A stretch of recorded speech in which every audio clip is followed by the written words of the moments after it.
नमस्कार, मैं हूं श्वेता सिंह और आप देख रहे हैं आज तक। दुनिया में युद्ध का शोर बढ़ता जा रहा है और शांति जैसे सिर्फ बयान बनकर रह गई है। इस समय अमेरिका ईरान को लेकर सख्त है, ग्रीनलैंड को लेकर ताकत दिखाई जा रही है। यूरोप, रूस, यूक्रेन युद्ध की आग में झुलस रहे हैं। पुतिन जीत को लेकर आश्वस्त है, लेकिन यूक्रेन अब भी पश्चिम की ओर उम्मीद से देख रहा है।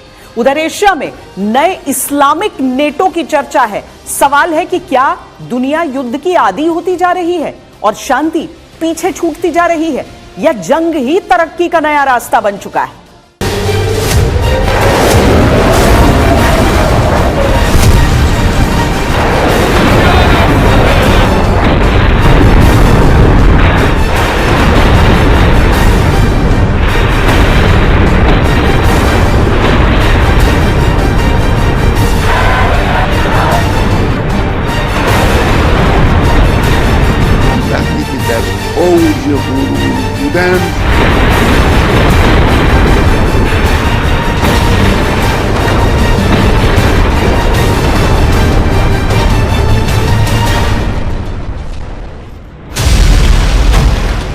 दुनिया पर हर बीतते दिन के साथ क्यों बढ़ रहा है दुनिया के खत्म होने का खतरा।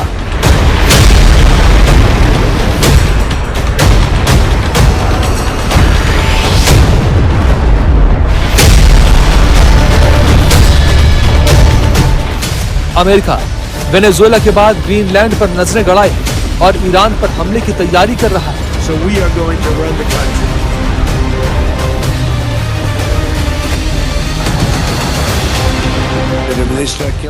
ईरान भी अलर्ट है। सड़कों के विरोध प्रदर्शन अब हुकूमत की शक्ति प्रदर्शन में बदल चुके हैं।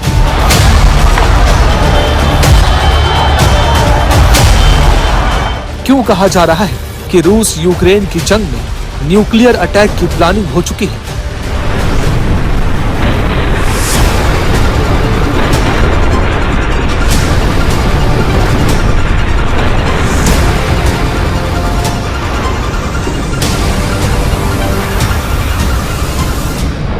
एशिया में भी फैल रही है जंग की आग और पाकिस्तान को सता रहा है खात्मे का डर।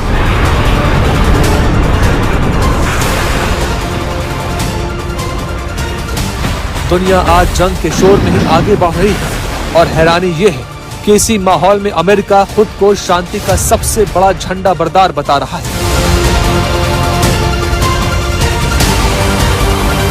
पहले वेनेजुएला को निशाने पर लिया,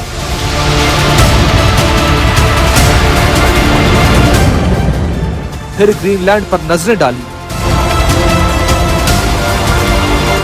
और अब उसकी आंखें ईरान पर टिकी हैं। उधर ईरान की खामनेई सरकार भी पीछे हटने को तैयार नहीं है। वो अमेरिका और ट्रंप दोनों को खुली चेतावनी दे रही है। मतलब साफ है, शांति के बातों से ज्यादा माहौल युद्ध वाला है। ईरान पर अमेरिका का अटैक हुआ तो एक तरह से पूरी जो रीजनल जियोपॉलिटिक्स है उसमें काफ़ी बदलाव आएगा।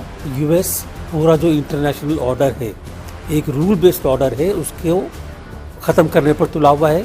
तो पहले तो अभी लैटिन अमेरिका में हुआ ये, यहाँ पर वेनेजुएला के खिलाफ, अब एशिया में होगा। तो ये जो ख्याल होगा कि अब एशिया भी सेफ नहीं है, एक तो वो। इसके अलावा अगर देखा जाए तो अरब देशों के इजराइल से भी संबंध काफ़ी अच्छे हो रहे हैं। तो एक तरह से ये समझा जाएगा कि यहाँ पर ये अमेरिका इजराइल का नेक्सस फैल करके ईरान तक पहुँच गया है। अगर देखा जाए तो आज के दिन में हालात चेंज हो रहे हैं। 2-3 दिन पहले प्रेसिडेंट ट्रंप ने कहा था कि जो लोग प्रोटेस्ट करते हैं उनको प्रोटेस्ट करते रहें और हम लोग आपकी हेल्प के लिए आ रहे हैं। परंतु आज और में ऐसे लग रहा है कि ईरान के हालात सुधर रहे हैं। अंदर वो जो राइट्स हो रहे थे वो इतने नहीं हो रहे हैं और थोड़ा शांति की तरफ अग्रसर है।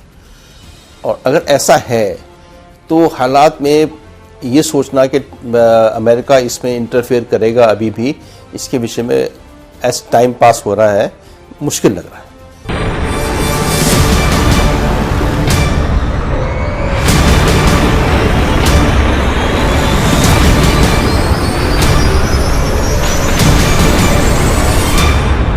दुनिया जैसे बारूद की ढेर पर इस समय एक तरफ अमेरिका है, दूसरी तरफ ईरान है। बयान धमकियों में बदले, चेतावनी या अल्टीमेटम बन गई। परमाणु समझौते से लेकर तेल व्यापार तक हर मुद्दा आग में घी डालता गया। समुद्र में जंगी जहाज, बेड़ा, आसमान में ड्रोन, जमीन पर फौजी तैयारी तेज है।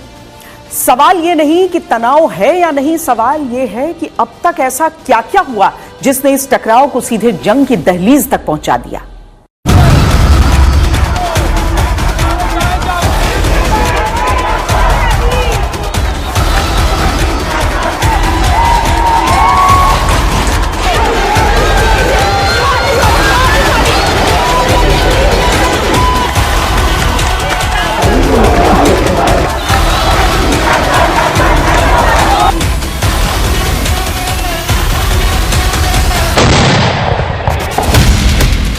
अमेरिका ईरान में जो कुछ भी हो रहा है वो आज से शुरू नहीं हुआ है। इसकी कहानी के 3 पहलू हैं।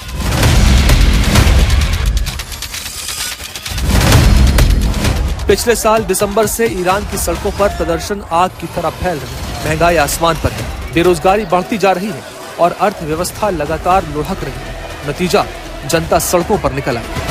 28 दिसंबर को हालात तब बेकाबू हो गए जब ईरानी मुद्रा रियाल अपने सबसे निचले स्तर पर पहुंच गई। बस यहीं से सड़कों पर गुस्सा फूट पड़ा। शुरुआत बाजारों और यूनिवर्सिटियों से हुई। दुकानदार, छात्र, नौकरी पेशा सब बाहर सड़कों पर आ गए। कुछ दिनों में ईरानी आवाम का गुस्सा छोटे शहरों और कस्बों तक फैल गया। जवाब में ईरानी सरकार का रवैया और सख्त हुआ। आंसू गैस, लाठीचार्ज, गोलियां, कई जगह हालात हिंसक हो गए। सरकार ने पूरे देश में इंटरनेट लगभग पूरी तरह बंद कर दिया। मकसद साफ था कि दुनिया तक सच्ची तस्वीर न पहुंचे। जो वीडियो सामने आए उनमें सुरक्षा बलों की बर्बर कार्रवाई, अस्पतालों में छापे और सड़कों पर जलती आग साफ दिखी।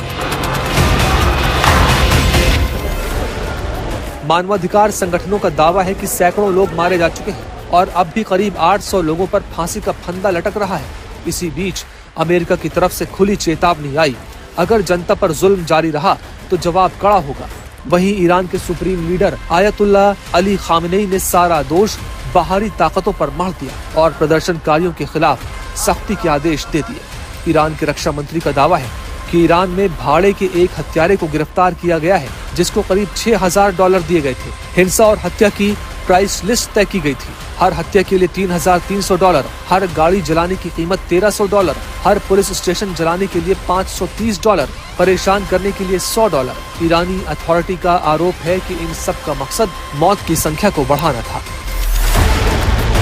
उधर इजरायली और अमेरिकी अधिकारियों के हवाले से यही आकलन सामने आया है कि राष्ट्रपति डोनाल्ड ट्रंप तेज, सीधा और निर्णायक हमला करना चाहते हैं।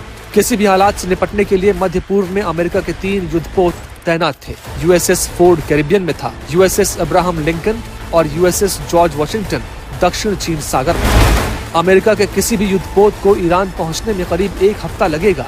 फॉक्स न्यूज के मुताबिक कम से कम एक एयरक्राफ्ट कैरियर मिडिल ईस्ट की तरफ बढ़ रहा है। माना जा रहा है कि अमेरिका ईरान के मिसाइल अड्डों और तेल रिफाइनरियों पर हमला कर सकता है। साथ ही बड़े नेताओं को भी निशाना बनाया जा सकता है। ईरान को भी हमले का अंदेशा है। ईरान का दावा है कि अगर हमला हुआ तो उसका जवाब भी काफी खतरनाक होगा। कारण नंबर 2, ईरान में सत्ता परिवर्तन। साल 1979 ईरान में सत्ता परिवर्तित कर दी गई। अमेरिका समर्थित शाह मोहम्मद रजा पहलवी को सत्ता से हटा दिया गया। आयतुल्लाह खुमैनी ने देश को एक इस्लामिक राष्ट्र में तब्दील कर दिया। जब इस ईरान में आयतुल्लाह खुमैनी आए थे, उस टाइम पर भी एक तख्ता पलट हुआ था। उससे पहले रजा पहलवी वो वहाँ के किंग थे। उस टाइम पर मोनार्की हुआ करती थी। रजा पहलवी जो है उनके अमेरिका से काफ़ी अच्छे संबंध रहते थे। बल्कि ज़्यादातर कहा यही जाता था कि रजा पहलवी अमेरिका के ही बैठाए हुए वहाँ पर किंग हैं और इस तरह काफ़ी मॉडर्न कंट्री थी एकदम बिल्कुल। जब 1979 में आयतुल्लाह खुमैनी वहाँ फ्रांस से पहुँचे तो उस टाइम पर जब तख्ता पलट हो चुका था, एक तरह से क्लरिकल इस्लामिक हुकूमत वहाँ पर शुरू हुई। तो उस टाइम पर अमेरिका से दुश्मनी काफ़ी हो गई थी, क्योंकि अमेरिका फिर भी रजा पहलवी को वहाँ पर बनाए रखना चाहता था। और ज़्यादातर ईरान के लोगों का ये ख्याल यही था कि अमेरिका रजा पहलवी की पहल कर रहा है। ये 22 अक्टूबर 1979 को अमेरिकी राष्ट्रपति जिमी कार्टर ने शाह को इलाज के लिए अमेरिका में शरण दे दी। इससे ईरान में भारी आक्रोश फैला। इसी गुस्से के चलते 4 नवंबर 1979 को क्रांति समर्थक छात्रों ने तेहरान स्थित अमेरिकी दूतावास पर कब्जा कर 66 अमेरिकी नागरिकों को बंधक बनाया। दोनों देशों के रिश्ते हमेशा के लिए खराब हो गए। अमेरिकन एम्बेसी को होस्टेज बना के रखा था 1 साल से ज़्यादा, जो ईरान के रिवोल्यूशनरी गार्ड्स ने।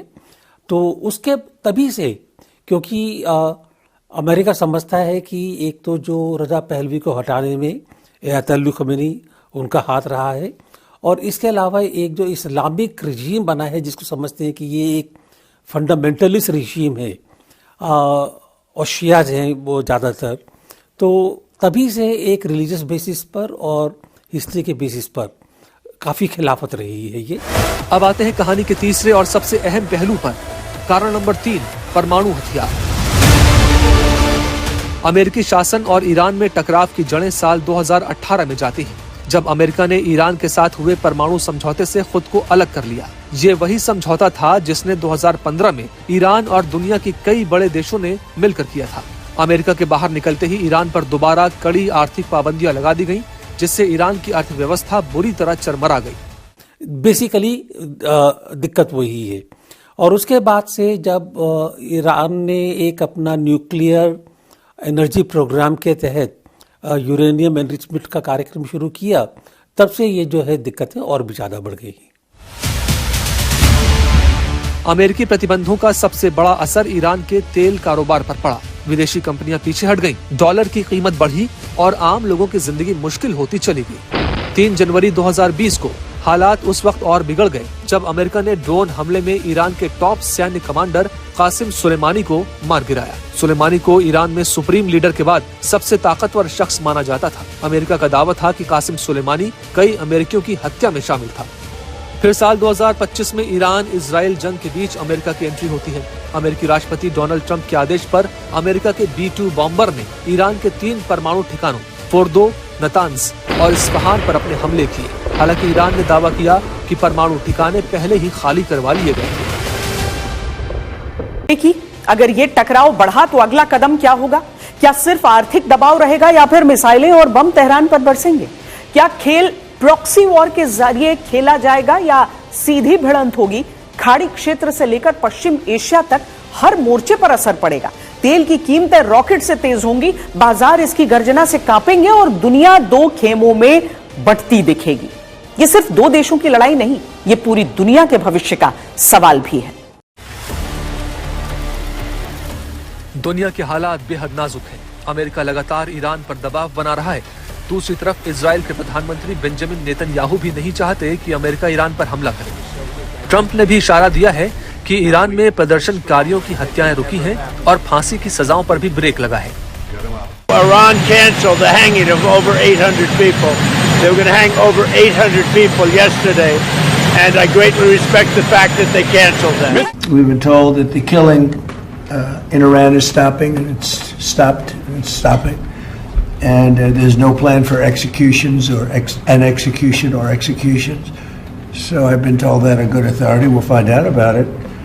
I'm sure if happens, we'll all be very upset, including you will be very upset. But that's just gotten to me some information that the killing has stopped, that the executions have stopped. They're not going to have an execution, which a lot of people were talking about for the last couple of days. Today was going to be the day of execution. यानी फिलहाल हमला टलता हुआ दिख रहा है, लेकिन अभी खतरा पूरी तरह से टला नहीं है। असल में ट्रंप के पास अभी भी 3 रास्ते खुले हैं। पहला, ईरान पर प्रतिबंध, दूसरा, ईरान पर बड़ा हमला, तीसरा, ईरान के शीर्ष लीडरों पर हमला।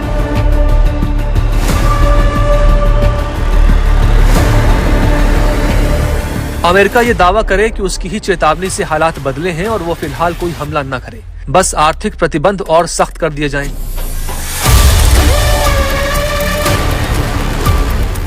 ये आसान नहीं है क्योंकि ईरान ना तो इराक है और ना ही लीबिया। ये ऑप्शन अमेरिका के लिए भी बहुत भारी पड़ सकता है। इसीलिए खाड़ी के देश पहले ही अमेरिका और ईरान के बीच शांति की अपील कर चुके हैं। सऊदी अरब ने तो अपने एयर स्पेस को ईरान के खिलाफ इस्तेमाल न करने की बात कही है।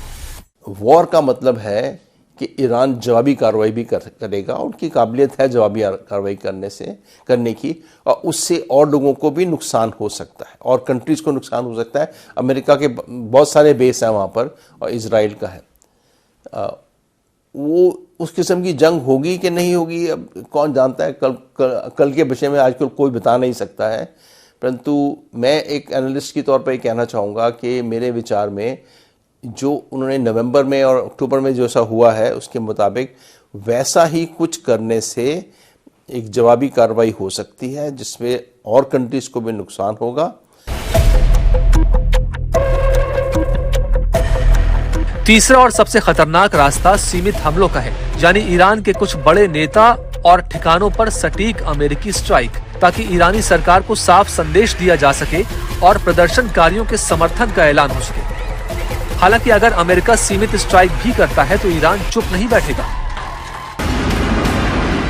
जानकारों का मानना है कि अगर अमेरिका ने हमला किया तो कतर का अल उदीद एयरबेस हो, इराक, सीरिया में अमेरिकी बेस हो या फिर इजराइल, सब ईरान के निशाने पर हो सकते हैं। यही वजह है कि अमेरिका ने मिडिल ईस्ट में अपनी सैन्य ताकत को बढ़ाना शुरू कर दिया है। Aircraft carrier Abraham Lincoln middle east की ओर बढ़ रहा है। लड़ाकू विमान, मिसाइल डिफेंस सिस्टम सब तैनात किए जा रहे हैं। अगर हमला हुआ तो सिर्फ खाड़ी के तेल के कुओं में आग नहीं लगेगी, बल्कि इसकी चपेट में विश्व की हर अर्थव्यवस्था होगी। अगर ईरान ने स्ट्रेट ऑफ हॉर्मूज बंद किया तो दुनिया का 20% तेल की सप्लाई रुक जाएगी। तेल की कीमतें आसमान छुएंगी। भारत जैसे देशों में महंगाई बढ़ेगी, जो अर्थव्यवस्था के लिए घातक है। इस वक्त एक हिंदुस्तान का रिलेशनशिप जो वर्ल्ड के साथ है वो एक टाइट रोप वॉक है। हमको बड़े ध्यान से इसके पर चलना है। रिलेशनशिप बिगड़ भी सकता है, बट ये इम्पॉर्टेंट है कि हमको इस विषय में लगातार विचार करना चाहिए कि इन सब कंट्रीज़ के साथ हमसे कैसे रिलेशनशिप रखा जाए। भारत का जो इन्फ्लुएंस है, हम जैसे बोलते हैं कि हमारा जो ये एरिया ऑफ इन्फ्लुएंस है middle east, south east Asia, उसमें काफ़ी बदलाव आ जाएगा, काफ़ी सिकुड़ जाएगा। यानी एक फैसला और उसके नतीजे पूरी दुनिया को झेलने होंगे। नजर उस जमीन पर जो बर्फ से ढकी है लेकिन राजनीति के ताप तले जल रही है, ग्रीनलैंड। सवाल सीधा है, अमेरिका को ग्रीनलैंड क्यों चाहिए? वजह है खनिज संपदा, नई समुद्री राहें, भविष्य की सामरिक ताकत। जहां बर्फ पिघल रही है वहां दुनिया की ताकतों की नजर जम चुकी है। चीन और रूस की बढ़ती मौजूदगी ने अमेरिका की बेचैनी बढ़ा दी है। इसीलिए ग्रीनलैंड अब सिर्फ द्वीप नहीं है, आने वाली ग्लोबल जंग की चाबी बन चुका है। लेकिन ग्रीनलैंड भी अपनी पूरी तैयारी में है।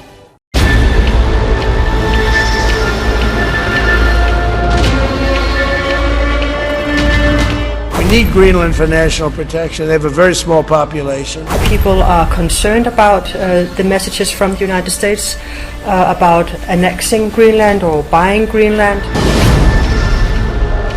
डोनाल्ड ट्रंप ग्रीनलैंड को खरीदना चाहते हैं, चीन ग्रीनलैंड में अपना कारोबार बढ़ाना चाहता है और रूस ग्रीनलैंड के पास कमर्शियल शिपिंग लेन बनाना चाहता है। तीनों ग्रीनलैंड में अपनी ताकत का विस्तार चाहते हैं और यहीं से खुलता है आशंकित जंग का रास्ता। कुछ दिनों पहले डोनाल्ड ट्रंप ने यहां तक कह दिया था कि अमेरिका किसी भी हाल में ग्रीनलैंड को लेकर ही रहेगा।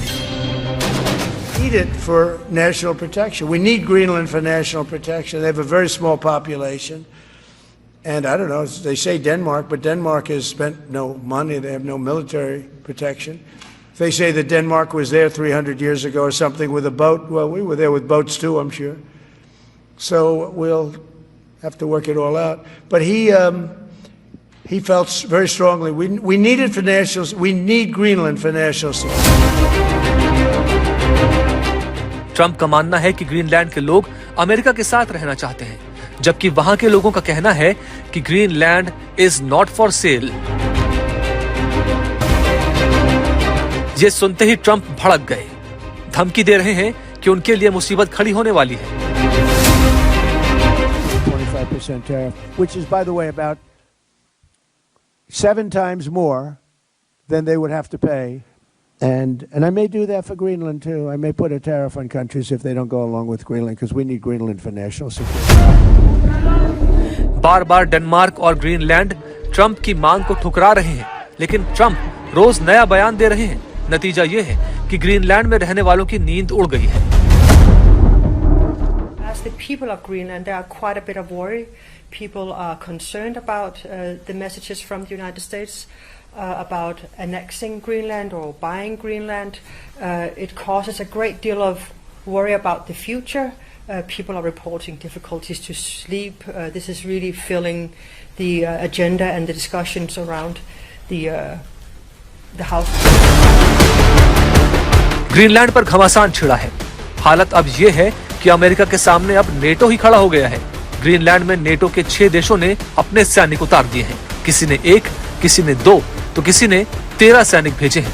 ये संख्या वहां पहले से मौजूद अमेरिकी सैनिकों से बहुत कम है, लेकिन जानकार कहते हैं कि यूरोपीय सेनाओं की सीमित तैनाती से अमेरिका को संदेश देने की कोशिश है। Greenland, territoire autonome du royaume de Danemark, les Européens ont une responsabilité particulière. Car ce territoire appartient à l'Union européenne, car ce territoire est aussi celui d'un de nos alliés de l'OTAN. La France a décidé de se joindre. दरअसल Greenland Arctic और Atlantic के बीच चारों तरफ समुद्र से घिरा हुआ एक देश है। भौगोलिक तौर पर यह उत्तरी अमेरिका का हिस्सा है, लेकिन राजनीतिक तौर पर डेनमार्क के अंतर्गत आता है। ग्रीनलैंड में करीब 56,000 लोग रहते हैं और इस जगह का 80% हिस्सा साल भर बर्फ से ढका रहता है। लेकिन लगातार बर्फ के पिघलने से यहाँ खनिज पदार्थों को निकालना आसान हो रहा है। यहाँ विशाल खनिज भंडार है, जिसमें rare earth elements, uranium, lithium और कोबाल्ट जैसे बेशकीमती धातुएं शामिल हैं। रेयर अर्थ एलिमेंट्स का इस्तेमाल स्मार्टफोन से लेकर इलेक्ट्रिक गाड़ियों तक में होता है। और फिलहाल इस कारोबार पर चीन की बादशाहत कायम है। अमेरिका भी रेयर अर्थ मिनरल्स चीन से आयात करता है, लेकिन इसके बावजूद चीन ग्रीनलैंड में इंफ्रास्ट्रक्चर को भी डेवलप कर रहा है और खनिज पदार्थों पर भी उसकी नजर है। ट्रंप इस बात को समझ चुके हैं। Right now, we are going to do something on Greenland, whether they like it or not, because if we don't do it, Russia or China will take over Greenland, and we're not going to have Russia or China as a neighbor. I would like to make a deal, the easy way, but if we don't do it the easy way, we're going to do it the hard way. लेकिन Trump की नाराजगी सिर्फ चीन से नहीं है, रूस से भी है। ग्रीनलैंड रूस और अमेरिका के बीच में है। ऐसे में अगर रूस अमेरिका पर कभी मिसाइलें दागता है तो वो ग्रीनलैंड के ऊपर से जाएंगी, और अगर ग्रीनलैंड यूएस के पास रहता है तो अमेरिकी सैनिक मिसाइल को ग्रीनलैंड में इंटरसेप्ट कर सकते हैं। वैसे तो अमेरिका का सैन्य पिटुफिक स्पेस बेस ग्रीनलैंड में कई दशकों से है, लेकिन ट्रंप ग्रीनलैंड को हासिल करके स्थायी समाधान चाहते हैं। साथ ही GI-UK गैप यानी ग्रीनलैंड, आइसलैंड और ब्रिटेन के बीच का समुद्री रास्ता भी यहीं से गुजरता है, जो रूसी नौसेना को अटलांटिक में रोकने की चाबी है, और ट्रंप इस रास्ते को भी बंद करना चाहते हैं।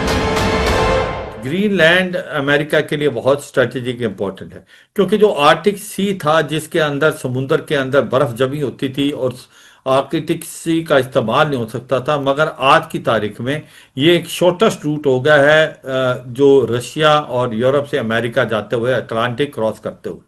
और ऐसे में आज ग्रीनलैंड बहुत स्ट्रेटेजिकली इंपॉर्टेंट है, और ग्रीनलैंड पे रूस और चीन अपना दबदबा बढ़ाते जा रहे हैं। हाँ, ये सच्चाई है, ग्रीनलैंड पे कुछ बेसिस अमेरिका की भी है, मगर अमेरिका अपने सिक्योरिटी पॉइंट ऑफ व्यू से ग्रीनलैंड को लेना चाहता है।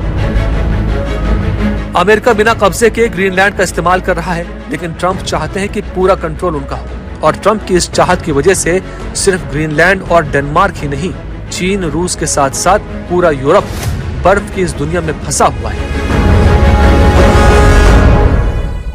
उधर यूरोप की धरती पर चल रही जंग थमने का नाम नहीं ले रही। 4 साल से रूस और यूक्रेन आमने सामने हैं।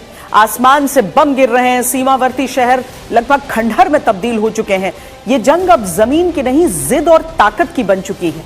सवाल यह है कि आगे क्या ये युद्ध सालों चलेगा या कोई समझौते का रास्ता निकलेगा?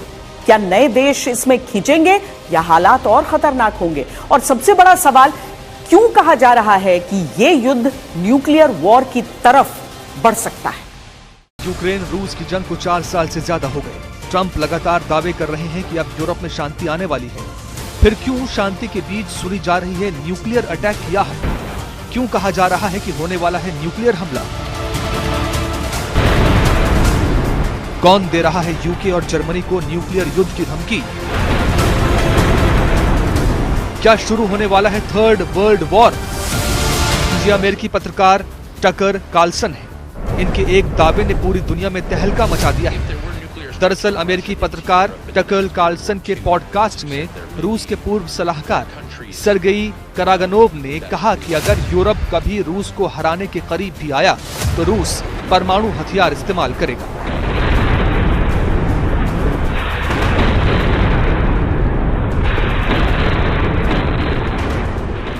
रूस के पूर्व सलाहकार सर्गेई करागनोव का ये बयान रूस यूक्रेन जंग में की डालने जैसा है। लेकिन इस युद्ध की पेचीदगियों को समझने से पहले दो अहम बातों पर ध्यान देना जरूरी है। पहली, डोनाल्ड ट्रंप लगातार ग्रीनलैंड पर कब्जे की बात कर रहे हैं।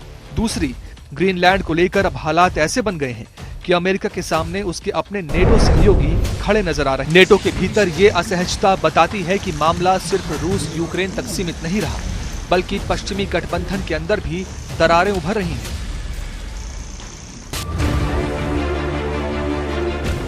जानकारों का मानना है कि इसके पीछे एक बड़ी रणनीति काम कर रही है। पूरे यूरोप को यह समझाने की कोशिश हो रही है कि असली खतरा अमेरिका से नहीं बल्कि रूस और राष्ट्रपति व्लादिमीर पुतिन से है। यानी ग्रीनलैंड जैसे मुद्दों के जरिए ध्यान भटकाकर यूरोप को फिर से रूस विरोधी खेमे में मजबूती से खड़ा करने की कोशिश की जा रही है। 4 साल से ज्यादा से चल रही इस जंग में यूरोप समझ चुका है कि नेटो पर अमेरिकी राष्ट्रपति क्या सोच रखते हैं। साथ ही यूरोप ये भी देख रहा है कि ग्रीनलैंड को लेकर ट्रंप की जिद अब धमकियों में बदल चुकी है। And I may do that for Greenland too. I may put a tariff on countries if they don't go along with Greenland because we need Greenland for national security. So I may do that. Europe अब ये बात समझ चुका है कि उसकी सुरक्षा की चाबी अब सिर्फ वॉशिंगटन के हाथ में नहीं रह सकती। यही वजह है कि यूरोप अब अपनी सुरक्षा नीति पर खुद फैसले लेने की दिशा में आगे बढ़ रहा है, न कि हर बार अमेरिका की ओर देखने की आदत के साथ। शायद इसी बदली हुई सोच का असर है कि जर्मनी की चांसलर फ्रेडरिक मर्ज रूस को दुश्मन नहीं बल्कि एक यूरोपीय देश और पड़ोसी के तौर पर देखते हैं। ये इशारा है कि रूस से रिश्ते पूरी तरह काटना यूरोप के हित में नहीं है। सनत जू ने अपनी किताब द आर्ट ऑफ वॉर में कहा है कि दुश्मन से वहां लड़ो जहां वो तैयार ना हो, यानी हमला वहां करो जहां सामने वाला सोच भी ना रहा हो। अब अगर मौजूदा हालात देखें तो लगता है कि रूस ने ठीक यही दांव चला है। रूस के पूर्व सलाहकार सर्गेई करागनोव का हालिया इंटरव्यू हो या उससे पहले ग्रीनलैंड को लेकर डोनाल्ड ट्रंप की धमकियां, ये सब यूं ही नहीं है। जानकार मानते हैं कि ये बयान दरअसल रणनीतिक शोर हैं जिनका मकसद ध्यान भटकाना और दबाव की दिशा बदलना है। अब तक रूस यूक्रेन की जंग को एक प्रॉक्सी वॉर मानकर लड़ रहा था, सामने यूक्रेन, लेकिन असली मुकाबला नेटो और पश्चिमी ताकतों से है। मगर अब तस्वीर बदलती दिख रही है। संकेत मिल रहे हैं कि क्रेमलिन ने तय कर लिया है कि लड़ाई सिर्फ यूक्रेन की जमीन तक सीमित नहीं रहेगी, बल्कि उसे वहां ले जाया जाएगा जहां पश्चिम खुद को सुरक्षित मान रहा है। सीधे शब्दों में कहें तो रूस अब सिर्फ स्पेस नहीं, माइंड स्पेस बदल रहा है। अब बात एक ऐसे गठजोड़ की जो सुरक्षा के नाम पर तैयार किया जा रहा है। इसे नाम दिया जा रहा है इस्लामिक नेटो का। दावा है एकता का, लेकिन हकीकत में कई सवाल हैं। एशिया इसीलिए आशंकाओं से घिरा है क्योंकि इसमें आतंक को पालने वाला पाकिस्तान शामिल है। जब आतंक और गठबंधन एक ही फ्रेम में दिखे तो खतरे की घंटी खुद ब खुद बजती है। ये गठजोड़ किसे ताकत देगा, किसके लिए अस्थिरता लाएगा, इसका असर भारत से लेकर पूरे एशिया तक क्या होने वाला है और क्यों भारत को रहना होगा, इससे खबरदार। दुनिया में फैल रही जंग की आग से एशिया भी अछूता नहीं है। भारत पाकिस्तान, पाकिस्तान अफगानिस्तान, कंबोडिया थाईलैंड, ये वो लड़ाइयां हैं जो बीते साल दुनिया के इस हिस्से के नाम आई। इसी से बचने के लिए बन रहा है एक नया गठजोड़ जो सुरक्षा के नाम पर खड़ा किया जा रहा है, जिसे कहा जा रहा है इस्लामिक नेटो। तो सबसे पहले ये इस्लामिक नेटो है क्या? ये एक डिफेंस अलायंस है जो इस्लामिक और अरब देशों को साथ लाएगा, बिल्कुल नेटो की तरह। पिछले साल मिस्र ने अरब लीग और ऑर्गेनाइजेशन ऑफ इस्लामिक कोऑपरेशन की इमरजेंसी समिट में सुझाव दिया था कि अरब नेशंस के लिए एक ज्वाइंट टास्क फोर्स बनाई जाए। गल्फ कोऑपरेशन काउंसिल के 6 members Bahrain, Kuwait, Oman, Qatar, Saudi Arabia और यूएई पहले ही ऐसे किसी गठजोड़ के लिए सहमत है। पिछले साल ही सऊदी अरब ने पाकिस्तान के साथ एक strategic mutual defence agreement sign किया था। इसमें कहा गया कि किसी एक पर हमला दोनों पर हमला माना जाएगा। पाकिस्तान भी चाहता है कि एक ज्वाइंट टास्क फोर्स बनाई जाए जो इजराइल पर नजर रखे और जरूरत पड़ने पर जवाबी कार्रवाई कर सके। लेकिन क्या पेंच फंसेगा तुर्की पर? तुर्की पहले से ही नेटो का सदस्य है और नेटो में अमेरिका के बाद तुर्की की मिलिट्री पावर सबसे बड़ी है। ब्लूमबर्ग की रिपोर्ट के अनुसार तुर्की पाकिस्तान सऊदी अलायंस में शामिल होना चाहता है और बातचीत काफी आगे बढ़ चुकी है। ये अलायंस कुछ हद तक नेटो के आर्टिकल 5 जैसा काम करेगा, यानी अगर एक देश पर हमला हुआ तो सब पर हमला माना जाएगा। What Turkey does is it you could say it is both works as both a fireman and an arsonist. So it wants to make itself valuable to its interlocutors, using international institutions that exist. The fact that it's a member of NATO is a great boon for Turkey. It's a valuable thing. And yet we've seen through the years the Erdogan regime explicitly launching campaigns of aggression, campaigns of propaganda against fellow NATO member Greece, even fellow NATO member France. A kind of a ongoing regime orchestrated campaign of defamation and of incitement against France and against Greece. It's both NATO members. So Turkey uses its NATO membership and at the same time works to subvert NATO, to kind of subvert the greater views. जानकार कहते हैं कि Saudi का पैसा पाकिस्तान का nuclear power और missile capability और तुर्की के मिलिट्री एक्सपीरियंस का कॉम्बिनेशन काफी ताकतवर हो सकता है। यह अलायंस तुर्की के लिए बहुत अहम है, खासकर तब जब अमेरिका और नेटो दोनों का भरोसा सवालों के घेरे में है। In drone technology, after the United States, Turkey, really pioneered the development of cheap, effective drones and drone warfare. The drone swarms, first seen for the very first time in Syria against Russia and the Assad regime, briefly, and then in the war against Armenia that Azerbaijan had against them, and later on in other ways. So Turkey brings to the relationship with Pakistan skills in certain area, and then Pakistan provides certain capabilities that Turkey maybe doesn't have when it comes to aircraft or when it comes to nuclear capacity as well. So they see themselves as complementing each other and fighting together against their enemies on different stages worldwide. अब सवाल यह है कि भारत के लिए इसका क्या मतलब है। पिछले साल भारत और पाकिस्तान में 4 दिन का युद्ध हुआ। उस वक्त पाकिस्तान की मदद तुर्की पर्दे के पीछे से कर रहा था। तुर्की और पाकिस्तान का फौजी गठबंधन काफी मजबूत है। तुर्की पाकिस्तान से F-16 अपग्रेड कर रहा है, कॉर्वेट वॉरशिप्स बना रहा है और ड्रोन टेक्नोलॉजी शेयर कर रहा है। अगर ये अलायंस फाइनल हो गया तो जानकार मानते हैं कि भारत, इजराइल, आर्मेनिया और साइप्रस जैसे देशों के लिए ये एक चेतावनी बन सकता है। Turkey promotes Islamism, that's part of its ideology, but it also, for example, seeks to maintain strong ties and intimate relations, security relations with countries, say, like Azerbaijan and other countries in Central Asia that are not necessarily Islamist states. Azerbaijan is a Shia state and it's not particularly religious, but it's a Turkic state, and so Turkey sees a reason for that connection. So I think the ideological framework, Islamism, and Pan-Turkism or Turkic nationalism are the bases for explaining everything that Turkey does. लेकिन कुछ जानकारों का यह भी मानना है कि Islamic NATO जैसा गठजोड़ बनना मुश्किल और अवास्तविक है, क्योंकि गल्फ देश हर कॉन्फ्लिक्ट में अपने इंटरेस्ट के लिए नहीं घुसना चाहेंगे। साथ ही पाकिस्तान की मौजूदगी इसको सवालों के घेरे में लाती है, क्योंकि पाकिस्तान वही देश है जहां से अमेरिका ने ओसामा बिन लादेन को पकड़ा था। अब सवाल है कि पाकिस्तान की मौजूदगी इस गठजोड़ को कितना भरोसेमंद बनाती है। तुर्की, पाकिस्तान और सऊदी अरब का अलायंस बनना रीजनल हालात बदल सकता है और ये भारत की विदेश नीति और रक्षा रणनीति के लिए भी सोचने वाली बात है। अभी के लिए हमारी इस पेशकश में इतना ही। देश और दुनिया की बाकी खबरों के लिए आप देखते रहिए आज तक।